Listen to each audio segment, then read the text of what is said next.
Hello, this is Goku for the Someone, and I'm back, this time to review the movie Ex Machina. This was a movie I'd been looking forward to. I saw the Rotten Tomato score and they were high. I liked the first trailer, and it's a movie that took me a while to finally see it, but I have finally seen it, and here's my review. Before we get into the review proper, let me give you a quick plot synopsis. So, the movie is about this guy who works for a tech company. He's a programmer named Caleb. And he goes to this retreat out in the middle of nowhere. And he basically meets this guy, Nathan, his boss. And Nathan has invented this AI. And he wants to do something called a Turing test. Basically, to see if the AI is really an AI or if it's just doing some advanced programming. If it can actually have free thought like humans do. And the movie is all about this test and if what's really going on. And there's a lot of mystery into this movie, and the mystery does actually pay off really well. This was a movie that really gets you to think. It really does, and that's one of that's one of its initial flaws going into it as a first viewer is you're thinking and you might miss things just because you're thinking while you're watching the movie. It's not a negative per se. It's just one of the things about this movie is that I'm pretty sure I'm going to have a slightly different viewpoint seeing it again because I'm not going to be thinking. I'm going to know the end. I'm going to know what the conclusions are. So I'm going to get to pay attention to different things and see different things.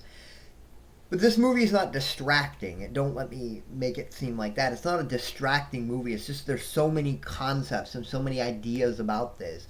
It's a very philosophical movie about what is human and what isn't human and what is alive and what is thought and all these different ideas going into it.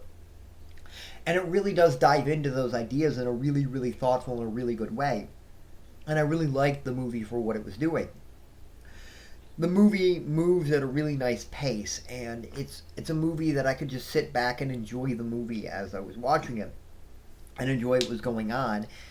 And the reveals just come in a really natural and a really good way, and they pay off. The things pay off in this movie, and that's really what I liked about this movie. All the acting was good. Donald Gleason being our main character was really good. And all the other actors were really good. There were not a lot of actors. There's only three main characters in the movie. It does follow these three characters. I think I counted all the other actors in the movie, and I think there were 10 total. Most of them are like in one scene. So the movie doesn't have a lot of people in the movie, but it's good because you get to focus on three characters, and these are your main characters. You don't need to focus on other characters because this is your central cast, and the movie revolves around these characters, and it was really good with that.